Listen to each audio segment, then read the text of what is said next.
Kami satu kampung sampai sekarang masih ingat malam tu. Malam bila pintu hutan dekat Sungai Besar terbuka. Bukan pintu biasa, tapi sesuatu yang tak patut wujud. Semua bermula dengan satu bau. Bau tanah basah bercampur hanyir. Dan sejak malam tu, setiap orang yang masuk hutan, tak semua keluar macam biasa. Ada yang balik, tapi bukan diri dia. Dan ada yang langsung tak balik. Kampung Sungai Besar Hutan sebenarnya tak pernah ada apa-apa yang pelik sebelum tu. Hidup kami biasa saja. Malah boleh dikatakan terlalu biasa. Pagi-pagi sebelum matahari naik tinggi, dah boleh dengar bunyi ayam berkokok bersaut-sahutan dari rumah ke rumah. Bau nasi goreng dari dapur jiran pun kadang-kadang boleh sampai ke jalan. Petang pula, padang kecil dekat surau akan penuh dengan budak-budak berlari ke sana-sini, jerit nama kawan, kejar bola sampai berdebu. Orang tua-tua pula duduk di warung hujung jalan, minum kopi panas, borak pasal harga getah, pasal cuaca, pasal cerita lama. Semua nampak tenang. Hutan di belakang kampung tu pun dah lama wujud, seolah-olah jadi sebahagian daripada kehidupan kami. Dari kecil lagi, kami dah biasa dengan orang masuk hutan, cari kayu apui, cari rotan atau sekadar jalan-jalan tengok kawasan. Tak pernah ada kisah orang sesat yang pelik, tak pernah ada cerita yang buat orang takut nak dekat. Hutan tu cuma hutan biasa. Sampailah satu minggu tu. Mula-mula, hujan turun. Bukan hujan biasa yang datang sekejap lepas tu berhenti. Ini hujan yang berterusan. 3 hari, 3 malam tanpa henti. Langit gelap, awan tebal macam tak bergerak. Bunyi air jatuh atas bumbung zinc jadi latar sepanjang hari. Sampai kami sendiri dah tak perasan bila siang dan bila malam. Tanah mula lembik. Jalan kampung jadi becak. Sungai yang biasa tenang tiba-tiba naik. Arusnya jadi laju dan keruh. Air berwarna coklat pekat bawa ranting-ranting kecil dan daun mati. Tapi yang paling pelik, hutan tu. Kalau berdiri dari jauh, hutan tu nampak lebih gelap dari biasa. Bukan sekadar basah atau berkabus, tapi macam cahaya tak masuk sepenuhnya. Walaupun waktu siang, ada bahagian tertentu yang nampak terlalu redup, seolah-olah matahari sengaja mengelak dari tempat tu. Beberapa orang ada perasan, tapi tak ada siapa cakap apa-apa. Mungkin sebab semua orang fikir benda tu biasa lepas hujan panjang. Sampailah hujan tu berhenti. Malam pertama selepas hujan reda, suasana kampung jadi sunyi lain macam. Bunyi cengkerik pun kurang. Angin hampir tak ada. Udara terasa berat, lembap dan sedikit dingin. Malam tu Pak Saleh balik dari hutan agak lewat. Biasanya dia keluar pagi dan balik sebelum maghrib. Tapi malam tu, lampu rumah dia baru menyala hampir pukul 10.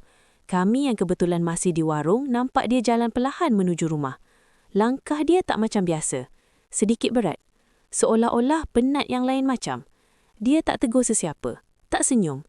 Cuma terus duduk di kerusi depan rumah. Menghadap hutan. Lama dia duduk macam tu. Tak bergerak. Tak bersuara.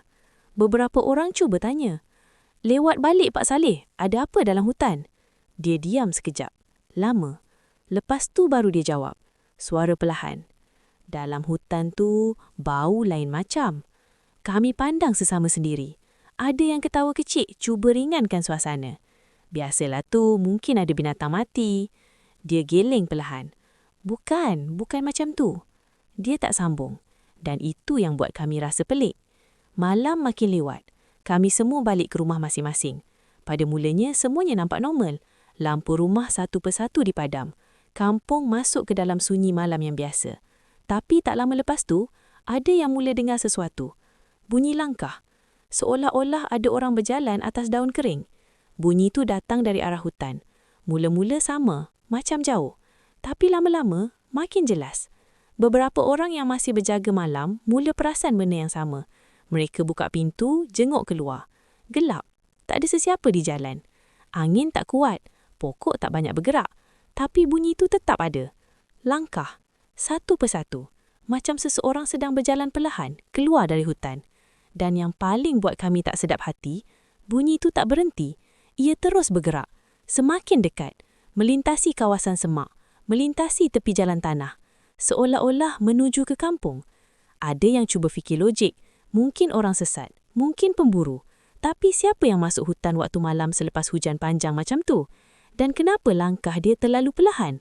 Seolah-olah dia tahu ada orang sedang dengar. Bunyi tu akhirnya berhenti. Betul-betul di hujung kampung, dekat dengan barisan rumah pertama. Dan selepas itu, sunyi yang terlalu kosong sampai bunyi nafas sendiri pun terasa kuat. Seolah-olah sesuatu yang datang dari hutan tu kini sudah sampai dan sedang berdiri di situ dalam gelap, memerhati kampung kami tanpa sesiapa sedar di mana sebenarnya ia berada. Hari berikutnya, suasana kampung masih nampak seperti biasa dari luar. Matahari naik seperti biasa. Orang pergi kerja. Budak-budak bangun lambat sebab malam sebelumnya hujan panjang. Tapi kalau betul-betul perhatikan, ada sesuatu yang tak kena. Udara terasa lain. Walaupun cuaca panas, angin yang lalu sesekali terasa sejuk. Bukan sejuk biasa macam lepas hujan, tapi sejuk yang buat bulu roma meremang sekejap. Kemudian hilang. Gangguan mula jadi lebih kerap. Makcik Timah antara orang pertama yang berani cerita terang-terangan. Pagi tu, masa dia tengah sapu halaman, dia kata dia dengar suara berbisik dekat telinga. Dekat sangat. Seolah-olah orang tu berdiri betul-betul di belakang dia. Dia ingatkan anak dia bergurau. "Oi, jangan main-main pagi-pagi." Dia marah tanpa pusing. Tapi suara tu tak jawab. Sebaliknya dia rasa sesuatu. Nafas dekat telinga dia. Sejuk. Panjang. Perlahan. Dia terus pusing. Tak ada siapa. Halaman sunyi, cuma bunyi penyapu gesil tanah. Dia berdiri kaku beberapa saat. Jantung dia berdegup laju. Dia yakin benda tu bukan terasaan. Sebab dia rasa jelas ada sesuatu yang tadi berdiri rapat dengan dia. Lepas kejadian tu, Makcik Timah terus masuk rumah dan tutup pintu. Hari tu dia tak keluar langsung. Cerita tu mula tersebar. Mula-mula orang dengar macam biasa saja. Mungkin dia penat atau terbayang. Tapi bila makin ramai yang mula alami benda pelik, barulah semua orang mula rasa tak sedap hati. Petang tu, budak-budak yang biasa main dekat padang tak ramai macam selalu. Yang datang pun tak lama. Beberapa orang budak cerita benda yang sama. Mereka nampak bayang. Dekat kawasan pokok-pokok tepi padang yang menghadap ke arah hutan. Mula-mula bayang tu kecil, macam bayang dahan bergerak. Tapi lama-lama, bentuk dia jadi lain. Lebih tinggi. Dan tak ikut pergerakan angin. Salah seorang budak kata dia nampak bayang tu bergerak dari satu pokok ke satu pokok. Perlahan, tapi bukan berjalan. Macam meluncur. Kadang-kadang berhenti. Diam. Menghadap ke arah mereka. Seolah-olah sedang memerhati. Bila budak tu panggil kawan dia tengok, bayang tu dah tak ada. Tapi perasaan diperhatikan tu masih tinggal. Petang tu cepat sunyi. Matahari masih terang, tapi padang kosong. Dan hutan di belakang tu nampak lebih gelap dari semalam. Malam kedua, bau tu datang lagi. Lebih kuat. Bau tanah basah yang bercampur dengan sesuatu yang hanyir.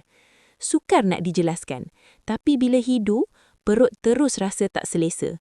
Macam bau besi, macam darah lama yang dah kering, tapi masih melekat. Bau tu tak datang dari satu arah sahaja. Ia seolah-olah meresap ke seluruh kampung. Beberapa rumah yang paling dekat dengan hutan mula rasa perubahan paling ketara. Walaupun pintu semua tutup rapat, tingkap berkunci, bau tu tetap masuk. Udara dalam rumah jadi dingin. Bukan dingin yang nyaman, tapi dingin yang berat.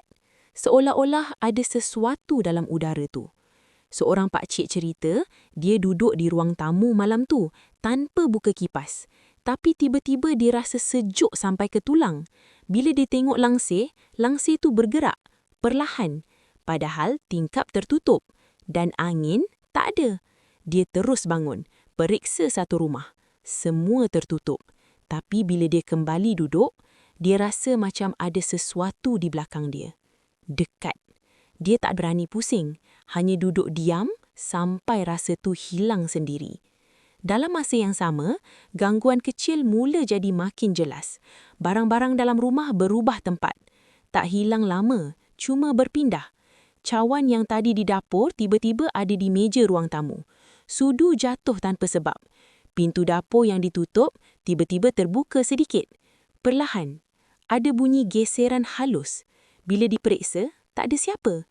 Selipan yang disusun rapi dekat pintu depan hilang sebelah. Puas dicari. Rupanya ada dekat pintu belakang. Seolah-olah ada yang ambil dan letak semula. Perkara kecil, tapi cukup untuk buat dada rasa sempit. Cukup untuk buat orang rasa mereka tak keseorangan dalam rumah sendiri. Dan malam tu, bunyi langkah datang lagi. Lebih dekat. Bunyi daun kering dipijak. Perlahan. Kali ni lebih ramai yang dengar. Ada yang buka lampu luar, jenguk melalui tingkap. Gelap, tapi bunyi tu terus bergerak. Dari arah hutan menuju ke kampung. Dan kali ni langkah itu tak berhenti di hujung kampung saja. Ia bergerak sedikit lagi ke dalam. Seolah-olah sudah tahu jalan. Dan sedang mencari sesuatu atau seseorang. Malam ketiga jadi titik mula semuanya benar-benar berubah. Kalau 2 malam sebelumnya masih boleh kami pujuk diri dengan alasan logik, malam itu semua alasan tu mula terasa kosong. Kampung sunyi lebih awal dari biasa. Lepas Isyak, jalan dah lengang. Orang tak duduk lama di luar. Masing-masing masuk rumah cepat, pintu ditutup rapat. Lampu luar pun ramai yang biarkan menyala semalaman. Seolah-olah cuba halau sesuatu yang tak nampak. Aku masih berjaga malam tu. Bukan sebab apa, cuma rasa tak sedap hati sejak 2 hari lepas. Bau yang kadang-kadang datang tanpa arah, bunyi langkah yang makin dekat, semua tu buat aku susah nak lelapkan mata. Dan tepat tengah malam, kami dengar sesuatu. Jeritan. Datang dari arah hutan. Jeritan panjang, nyaring, penuh panik. Macam orang minta tolong. Tolong! Suara tu jelas. Bukan sekali, tapi berulang. Aku terus bangun. Dari dalam rumah pun aku boleh dengar beberapa pintu jiran terbuka. Orang keluar, masing-masing pandang ke arah yang sama. Hutan. Jeritan tu datang lagi. Lebih kuat. Dan kali ni, lebih dekat sedikit. Tanpa banyak fikir, beberapa lelaki kampung terus capai lampu suluh. Ada yang ambil parang, sekadar berjaga-jaga. Tak ada siapa cakap banyak. Tapi semua tahu, kalau itu suara orang, kami tak boleh buat tak tahu. Aku ikut sekali. Kami bergerak berkumpulan. 5-6 orang, lampu suluh di tangan, cahaya memotong gelap malam yang tebal. Jalan tanah masuk ke hutan masih lembik. Setiap langkah rasa tenggelam sedikit. Bunyi tapak kaki kami bercampur dengan bunyi air yang masih menitis dari daun. Jeritan tu tiba-tiba senyap. Sepenuhnya. Itu yang buat kami lagi tak sedap hati. Kami masuk tak jauh. Masing-masing macam ada batas sendiri. Walaupun ni hutan yang kami biasa masuk waktu siang, malam tu rasanya lain. Gelap dia tak sama. Udara dia lebih berat. Dan bau tu terus menusuk hidung sebaik saja kami melangkah lebih dalam. Bau tanah basah yang bercampur hanyi, lebih kuat dari malam sebelumnya, sampai rasa mual naik ke tekak. Salah seorang kawan aku tutup hidung dengan lengan. Bau apa ni? Dia berbisik. Tak ada siapa jawab. Lampu suluh kami bergerak perlahan, menyapu kawasan depan. Bayang pokok-pokok jatuh panjang, bergerak ikut tangan kami. Kadang-kadang nampak macam ada sesuatu di celah-celah pokok. Tapi bila disuluh betul-betul, kosong. Kami berhenti bila sampai satu kawasan yang lain. Tanah di situ nampak pelik. Seolah-olah terbuka. Bukan lubang dalam, tapi permukaan tanah tu macam ada bentuk. Garis melingkar, tak sekata, tapi jelas membentuk sesuatu yang tak semula jadi. Macam pintu atau sempadan. Tanah di dalam lingkaran tu lebih gelap, lembik, seolah-olah baru digali tapi tak ada kesan alat. Yang paling aneh, daun-daun di sekeliling kawasan tu mati. Padahal pokok di atasnya masih hidup, daun masih hijau. Seolah-olah hanya kawasan itu sahaja yang rosak. Dan bau hanyir itu paling kuat di situ, sampai aku terpaksa tahan nafas beberapa saat. Kami semua berdiri diam, cuba faham apa yang kami tengok. Tak ada sesiapa, tak ada kesan orang. Jeritan tadi hilang begitu saja. Siapa yang jerit tadi? Salah seorang bersuara perlahan. Tiada jawapan. Hanya bunyi hutan yang terlalu sunyi. Tak ada cengkerik, tak ada bunyi burung malam. Sunyi yang menekan telinga. Selepas beberapa minit, kami sepakat untuk patah balik. Tak ada guna berdiri lama di situ. Perasaan tak sedap hati makin kuat. Kami berpusing untuk keluar dan masa itulah salah seorang dari kami tiba-tiba berhenti. Langkah dia terhenti mendadak. "Diam, kau dengar tak?" Suara dia perlahan tapi tegang. Kami semua terus kaku. Lampu suluh tak bergerak. Kami diam dan masa tu kami dengar sesuatu. Langkah. Dekat. Sangat dekat. Bukan dari depan. Bukan dari belakang. Tapi di sekeliling kami. Bunyi daun kering dipijak. Perlahan, satu persatu. Seolah-olah ada seseorang berjalan mengelilingi kami dalam bulatan. Tapi kami tak nampak sesiapa. Lampu suluh terus kami pusing ke semua arah. Hanya pokok, hanya bayang. Tapi bunyi tu jelas. Dan semakin lama, semakin hampir. Nafas aku jadi pendek, jantung berdegup kuat sampai telinga sendiri boleh dengar. Langkah tu berhenti sekejap. Kemudian, sambung lagi. Lebih dekat, seolah-olah sedang memilih. Tiba-tiba, bunyi tu berhenti. Betul-betul di belakang aku. Aku terus kaku, tak berani bergerak, tak berani pusing, tapi seluruh badan aku rasa sesuatu. Rasa kehadiran. Dekat sangat. Seolah-olah ada sesuatu berdiri rapat di belakang aku, hanya beberapa inci sahaja. Udara di belakang leher aku jadi sejuk dan dalam diam tu, aku rasa seperti ada sesuatu sedang tunduk perlahan ke arah aku. Seolah-olah cuba melihat wajah aku dari belakang. Sejak malam kami masuk ke hutan dan jumpa kawasan tanah yang pelik tu, suasana kampung berubah sepenuhnya. Kalau sebelum ni, gangguan cuma terasa di luar, di hujung kampung atau di sekitar hutan. Sekarang, ia seolah-olah dah masuk ke dalam kehidupan harian kami. Lebih dekat, lebih berani. Orang kampung mula jarang keluar malam. Warung yang biasanya buka sampai lewat pun tutup awal. Jalan kampung sunyi sebaik saja masuk waktu isyak. Tapi, walaupun semua orang cuba duduk dalam rumah, rasa tak selamat tu tetap ada. Macam sesuatu dah ikut balik bersama kami. Pak Saleh, orang yang mula-mula cerita pasal bau tu, jadi orang yang paling ketara berubah. Sebelum ni, dia jenis yang suka berbual, selalu senyum bila jumpa orang. Tapi, lepas malam tu, dia jadi pendiam. Terlalu pendiam. Kalau duduk di warung pun, dia cuma pandang kosong ke arah hutan. Tak masuk langsung dalam perbualan. Kadang-kadang, bila orang panggil nama dia, dia lambat respon. Seolah-olah dia dengar sesuatu yang lain. Isteri dia mula risau. Dia cerita pada beberapa orang kampung, setiap malam Pak Saleh tak tidur lena, selalu terjaga tengah malam. Tapi, bukan sekadar bangun minum air atau ke tandas. Dia akan berdiri, perlahan-lahan bangun dari katil, kemudian berjalan ke ruang depan rumah dan berdiri di situ, menghadap hutan. Diam, tak bergerak, tak bersuara, macam patung. Isteri dia pernah cuba tegur, "Abang, buat apa tu?" Tapi Pak Saleh tak jawab. Langsung tak bergerak. Dia hanya berdiri dengan kepala sedikit tunduk, seolah-olah sedang mendengar sesuatu dari jauh. Beberapa minit, kadang-kadang sampai hampir sejam, baru dia kembali ke katil dan tidur semula seperti biasa. Seolah-olah tiada apa berlaku. Tapi, wajah dia makin hari makin pucat. Mata dia pun nampak kosong, macam orang yang kurang tidur atau macam orang yang terlalu lama memandang sesuatu yang kita tak nampak. Satu malam, perkara yang lebih menakutkan berlaku dalam rumah dia sendiri. Anak dia, seorang budak lelaki umur dalam 10 tahun, terjaga dari tidur sebab rasa haus. Dia keluar dari bilik perlahan-lahan, tak nak kejutkan ibu dia. Lampu ruang tamu malap saja. Dan masa dia melangkah keluar, dia nampak ayah dia berdiri di depan pintu, menghadap hutan. Sama macam yang ibu dia cerita. Diam, tak bergerak. Budak tu nak panggil ayah dia.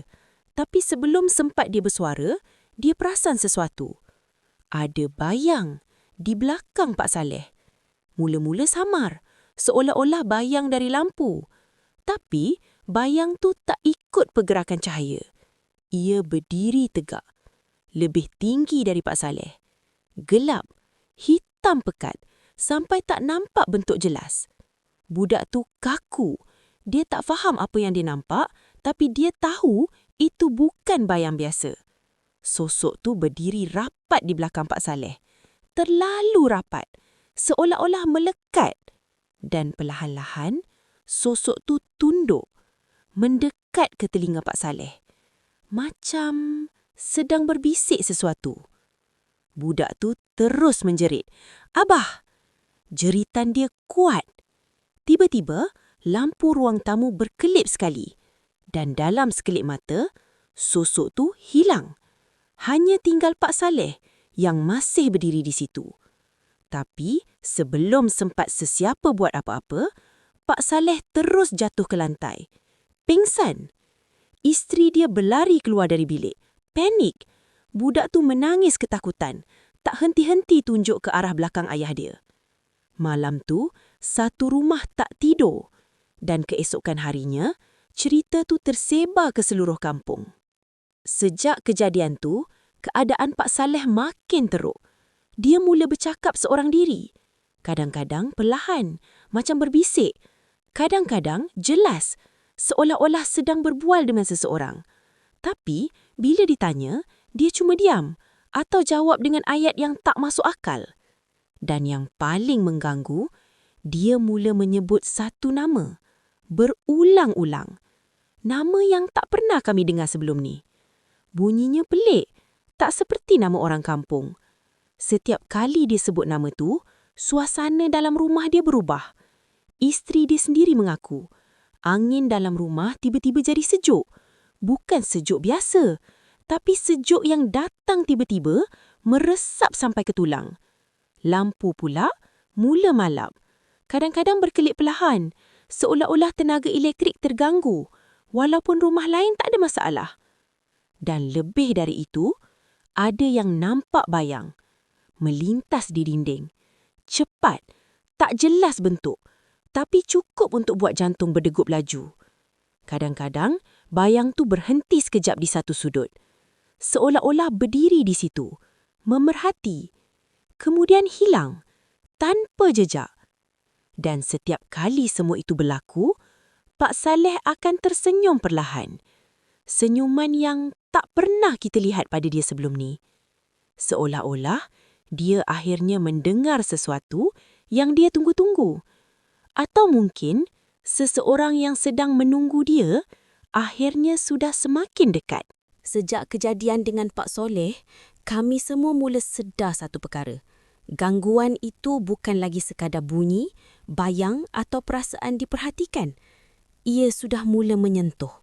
Betul-betul menyentuh manusia. Makcik Timah yang sebelum ini cuma dengar bisikan, jadi antara yang pertama kena lebih teruk. Pagi tu, dia keluar rumah dengan wajah pucat. Tangan kiri dia berbalut kain. Bila beberapa orang tanya, dia mula buka perlahan-lahan. Di lengan dia ada kesan. Macam jari. 5 jari yang jelas mencengkam kulit dia dengan kuat. Lebamnya gelap, seolah-olah baru saja ditekan dengan tenaga yang bukan sedikit. Bentuknya tak salah lagi. Memang bentuk tangan. Semalam, ada yang pegang aku. Suara dia perlahan, hampir berbisik. Dia cerita, tengah malam dia terjaga sebab rasa sejuk sangat. Bukan sejuk biasa, tapi sejuk yang buat dia menggigil walaupun berselimut tebal. Dia cuba tarik selimut lebih rapat, tapi masa tu dia rasa sesuatu di tangan dia. Pegangan. Kuat. Sejuk. Seolah-olah tangan yang bukan milik manusia sedang mencengkam dia dari dalam gelap. Dia tak berani buka mata, tak berani bergerak. Dia cuma mampu tahan nafas sampai pegangan tu perlahan-lahan hilang sendiri. Bila dia bangun pagi, kesan tu sudah ada dan tak hilang. Cerita tu buat satu kampung makin gelisah. Kalau sebelum ni orang masih boleh fikir itu semua hanya gangguan dari jauh, sekarang jelas sesuatu tu dah berani dekat, masuk ke dalam rumah, sentuh tubuh dan pilih siapa yang dia nak. Aku sendiri tak terkecuali. Malam tu, aku cuba tidur awal, Tapi macam biasa, susah nak lelap sejak kejadian-kejadian pelik tu. Kepala penuh dengan macam-macam bayangan. Bunyi cengkerik pun terasa lain, macam terlalu jauh. Tiba-tiba aku dengar suara. Perlahan, memanggil nama aku. Sekali, kemudian senyap. Aku buka mata. Jantung terus berdegup laju. Aku fikir mungkin aku mimpi. Tapi beberapa saat kemudian, suara tu datang lagi. Lebih jelas. Memanggil nama aku. Dari luar rumah. Aku bangun perlahan. Duduk di hujung katil. Cuba dengar dengan lebih teliti. Sunyi sekejap. Kemudian, suara tu lagi. Kali ni lebih dekat. Seolah-olah betul-betul di depan pintu. Aku jalan ke arah pintu dengan langkah perlahan. Setiap langkah rasa berat. Tangan aku sejuk, tapi badan terasa panas. Aku buka pintu. Perlahan. Kret. Gelap. Tak ada sesiapa. Halaman kosong. Tapi bau tu terus menyerbu masuk. Kuat. Sangat kuat. Bau tanah basah bercampur hanyir yang aku dah kenal sejak beberapa hari ni. Sampai dada aku rasa sesak. Aku berdiri di pintu. Mata liar memandang sekeliling. Cuba cari siapa yang panggil aku tadi. Kosong. Angin tak bergerak. Pokok pun diam. Tapi aku yakin aku dengar suara tu. Dan tiba-tiba, ada sesuatu sentuh bahu aku. Aku terus berpusing. Cepat. Kosong. Tak ada siapa di belakang aku. Tapi aku tahu apa yang aku rasa. Sentuhan tu nyata, sejuk, menusuk sampai ke dalam. Dan berat. Seolah-olah tangan tu bukan sekadar menyentuh, tapi cuba menahan aku dari bergerak. Nafas aku jadi laju. Aku mundur beberapa langkah. Hampir terlanggar pintu. Mata aku terus memandang ke arah gelap di luar. Dan masa itulah aku nampak sesuatu. Dekat hujung kawasan, berhampiran dengan sempadan hutan, ada beberapa bentuk. Sama. Pada mulanya aku ingat bayang pokok. Tapi bila aku fokus, bentuk tu tak bergerak seperti pokok. Ia tegak. Seperti manusia. 1, 2, 3, lebih. Berdiri dalam jarak yang tak terlalu jauh. Menghadap ke arah kampung. Menghadap ke arah aku. Aku tak nampak wajah, tak nampak mata, tapi aku rasa jelas mereka sedang melihat, memerhati. Tak bergerak langsung, seolah-olah hanya menunggu. Aku tak tahu berapa lama aku berdiri di situ. Mungkin beberapa saat, mungkin lebih lama. Masa terasa lambat. Tiba-tiba, salah satu dari sosok tu bergerak sedikit. Hanya sedikit, tapi cukup buat jantung aku terasa seperti berhenti sekejap. Aku terus tutup pintu, kunci dan sandarkan badan di situ. Nafas aku laju, tangan menggigir. Malam tu, aku tak tidur langsung. Dan sejak malam tu, aku mula faham satu perkara yang kami semua cuba nafikan sejak awal. Apa pun yang datang dari hutan itu, ia bukan sekadar lalu. Ia sedang mendekat. Sedikit demi sedikit. Dan sekarang, ia sudah tahu siapa kami. Akhirnya, kami semua sampai ke satu tahap di mana tak ada siapa lagi berani buat tak tahu. Apa yang berlaku bukan lagi sekadar gangguan kecil. Ia sudah melibatkan tubuh, suara dan sesuatu yang jelas cuba mendekati kami satu persatu. Kami berkumpul di surau selepas maghrib. Wajah masing-masing tegang. Tak banyak yang bercakap. Tapi semua orang tahu, kalau dibiarkan, keadaan akan jadi lebih teruk. Beberapa orang tua kampung mula bersuara. Mereka tak guna banyak istilah pelik, tapi maksudnya jelas. Tempat yang kami jumpa dalam hutan tu bukan tanah biasa. Mungkin itu laluan, kata salah seorang dengan suara perlahan. Laluan? Tempat sesuatu keluar dan masuk. Perkataan tu cukup buat suasana jadi lebih berat.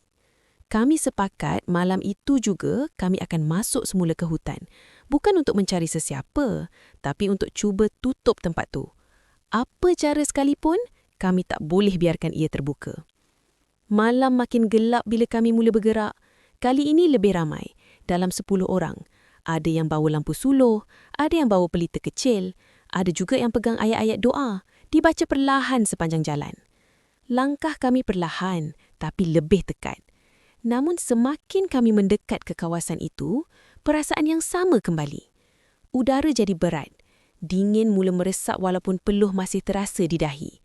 Dan bau itu datang lebih awal dari biasa. Lebih kuat, lebih menusuk. Sampai ada yang terpaksa berhenti sekejap. Tak sanggup menghidu. Kami mula membaca doa lebih kuat. Suara yang tadi perlahan kini jelas kedengaran. Bersatu dalam usaha untuk kuatkan diri. Tapi tiba-tiba, suara lain muncul. Perlahan. Hampir tak jelas pada awalnya. Kemudian, semakin banyak. Bisikan. Datang dari dalam lubang itu. 1, 2, banyak. Semua berbisik serentak. Dan yang paling menakutkan, mereka memanggil nama kami. Satu persatu. Suara itu tak sama. Ada yang kasar, ada yang halus, ada yang seakan dekat, ada yang seperti jauh. Tapi semuanya tahu nama kami. Aku rasa darah aku terus sejuk. Beberapa orang mula mundur. Jangan dengar, jangan layan. Ada yang berbisik sesama sendiri. Tapi suara itu semakin kuat, semakin dekat, seolah-olah datang dari belakang kami, walaupun kami tahu ia dari depan. Lampu suluh mula berkelip-kelip, satu demi satu. Cahaya jadi tak stabil. Pelita yang dibawa pun bergoyang, walaupun angin sekeliling hampir tak terasa. Tapi tiba-tiba, angin datang. Kuat, menolak dari arah lubang itu. Aneh, sebab pokok di sekeliling tak banyak bergerak. Hanya kami yang rasa tiupan itu. Dan dalam keadaan kacau itu, sesuatu mula muncul dari dalam gelap. Sosok, satu, kemudian satu lagi, semakin banyak, tinggi, samar, seperti bayang tapi lebih padat. Tak nampak wajah, tak nampak mata, tapi bentuknya cukup buat kami tahu. Itu bukan manusia. Mereka berdiri di dalam lingkaran itu, sebahagiannya seperti keluar sedikit demi sedikit. Seolah-olah ruang itu bukan sekadar lubang, tapi pintu yang sedang terbuka. Kami panik. Ada yang cuba tarik kawan di sebelah, ajak keluar. Ada yang masih membaca doa dengan suara tergetar. Dan tiba-tiba, salah seorang dari kami menjerit. Aku sempat toleh. Dia terjatuh. Seolah-olah ada sesuatu yang menarik kaki dia dari depan. Dia cuba bangun, tapi badannya tersirit. Perlahan pada awalnya, kemudian semakin kuat. Pegang dia. Kami semua terus capai tangan dia. Tarik. Sehabis kuat. Dia menjerit. Suara dia penuh ketakutan. Kaki dia sudah masuk ke dalam lingkaran gelap itu. Separuh badan dia di luar, separuh lagi ditelan gelap. Kami tarik lagi. Tangan dia kuat mencengkam tangan kami. Tapi, pegangan itu tiba-tiba jadi licin. Sejuk, dan dalam sekelip mata, tangan dia terlepas. Tubuh dia ditarik masuk sepenuhnya ke dalam gelap itu. Hilang, seolah-olah jatuh ke dalam ruang tanpa dasar. Jeritan dia terputus, mendadak, sunyi. Kami semua kaku. Tak ada siapa bergerak, tak ada siapa bersuara. Hanya tinggal bunyi nafas kami yang terputus-putus dan kabus yang masih keluar perlahan dari pintu itu. Seolah-olah tidak pernah puas dengan apa yang sudah diambil. Kami lari malam itu tanpa berpaling lagi. Tak ada siapa yang berani tinggal walaupun sesaat. Apa yang kami nampak, apa yang kami dengar, sudah cukup untuk buat kami faham yang kami bukan berdepan dengan sesuatu yang boleh dilawan dengan tenaga atau keberanian semata-mata. Langkah kami tak teratur. Ada yang hampir terjatuh, ada yang tercungap-cungap. Lampu suluh yang masih hidup di tangan kami bergoyang-goyang. Cahayanya melompat ke sana-sini, memantul pada batang pokok, akar dan tanah yang lembik. Tak ada siapa bercakap. Hanya bunyi nafas dan langkah yang tergesa-gesa. Dan walaupun kami semua lari menjauh, ada satu perasaan yang susah nak dijelaskan. Seolah-olah sesuatu sedang memerhati dari belakang, menghantar kami pulang, atau mungkin ikut bersama kami. Kami tak berhenti sampai keluar dari hutan.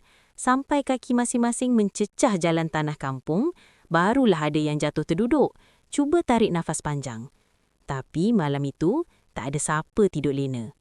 Jeritan lelaki yang ditarik masuk ke dalam pintu itu masih terngiang-ngiang di kepala. Wajah dia, tangan dia yang kami cuba pegang, dan kemudian hilang begitu saja. Sunyi yang tinggal selepas itu lebih menakutkan dari apa-apa bunyi. Keesokan paginya, Kami berkumpul semula. Kali ini lebih ramai. Hampir seluruh lelaki kampung ikut. Ada yang bawa parang, ada yang bawa tali, ada juga yang datang dengan harapan mungkin masih ada peluang untuk cari orang yang hilang itu. Walaupun dalam hati, kami semua tahu jawapannya. Kami masuk ke hutan dengan cahaya siang. Berbeza dengan malam tadi, suasana nampak lebih hidup. Cahaya matahari tembus di celah daun, bunyi burung kembali kedengaran. Tapi entah kenapa, semua itu terasa seperti tidak cukup untuk menenangkan hati. Kami sampai ke kawasan itu dan kami terus berhenti. Tanah di situ normal sepenuhnya.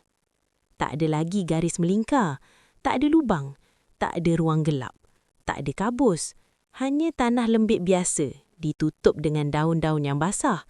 Seolah-olah tempat yang kami nampak malam tadi tak pernah wujud. Beberapa orang cuba cari tanda, kesan tapak kaki, kesan seretan, apa-apa saja. Tapi tak ada. Langsung tak ada. Seolah-olah hutan itu sendiri sudah menelan semua bukti. Kami berdiri lama di situ, masing-masing diam. Tak tahu nak cakap apa. Tak tahu nak percaya apa. Tapi satu perkara yang kami semua terpaksa terima, orang yang hilang malam itu tak akan kembali. Hari demi hari berlalu. Kampung perlahan-lahan cuba kembali normal. Orang mula keluar seperti biasa. Warung buka semula. Budak-budak mula berani bermain, walaupun tak sejauh dulu. Tapi bayang kejadian itu tak pernah hilang sepenuhnya. Yang paling pelik, Pak Saleh. Selepas malam kejadian itu, dia tiba-tiba berubah. Bukan semakin teruk, tapi sebaliknya. Dia kembali seperti dulu. Senyum, bercakap seperti biasa, bergurau di warung. Seolah-olah semua yang berlaku sebelum ini tak pernah terjadi. Bila orang tanya tentang malam-malam dia berdiri menghadap hutan, tentang nama yang dia sebut, dia hanya pandang kosong. Bila aku buat macam tu? Dia langsung tak ingat. Tak ada satu pun. Seolah-olah ingatan itu sudah dipadam. Mula-mula kami anggap itu perkara baik. Sekurang-kurangnya dia dah pulih. Tapi lama-kelamaan, rasa pelik itu datang semula. Kerana walaupun semuanya nampak kembali normal, beberapa perkara masih berlaku. Kadang-kadang lewat malam, bila suasana kampung sudah sunyi, kami masih dengar bunyi itu. Langkah, perlahan, dari arah hutan. Kerak, kerak, kerak. Bunyi daun kering dipijak. Datang perlahan, mendekat dan berhenti betul-betul di hujung kampung. Sama seperti malam pertama. Tak pernah lebih, tak pernah kurang. Seolah-olah sesuatu itu tahu, sampai situ saja. Atau mungkin sengaja memilih untuk berhenti di situ. Dan bukan itu saja. Sedikit demi sedikit beberapa orang kampung mula menunjukkan perubahan. Tak ketara pada awalnya. Cuma termenung lama. Kadang-kadang tak menyahut bila dipanggil. Kadang-kadang berdiri diam di luar rumah, menghadap ke arah hutan. Sama seperti Pak Saleh dulu. Bila ditanya, mereka cuma jawab pendek. Tak ada apa. Tapi mata mereka kosong. Seolah-olah sedang melihat sesuatu yang jauh. Atau sedang mendengar sesuatu yang kami tak dengar. Dan bila malam tiba, ada antara mereka yang akan berdiri lebih lama. Diam. Menghadap hutan. Seolah-olah menunggu. Sampai sekarang, kami masih hidup di kampung itu. Masih cuba menjalani hidup seperti biasa. Tapi jauh dalam hati, tak ada siapa yang benar-benar rasa selamat. Sebab kami semua tahu apa yang pernah kami lihat, apa yang pernah kami dengar, dan apa yang pernah kami lepaskan ke dalam sesuatu yang kami tak faham. Kadang-kadang bila malam terlalu sunyi, aku akan terjaga dan aku akan dengar bunyi langkah itu lagi. Perlahan, sabar, seolah-olah tak pernah pergi. Dan dalam gelap itu, aku selalu terfikir satu perkara yang sampai sekarang tak ada jawapan. Malam itu, adakah kami sebenarnya berjaya menutup gerbang itu? Atau kami cuma menutupnya dari luar? Sedangkan sesuatu dari dalam sudah lama keluar dan kini tinggal bersama kami.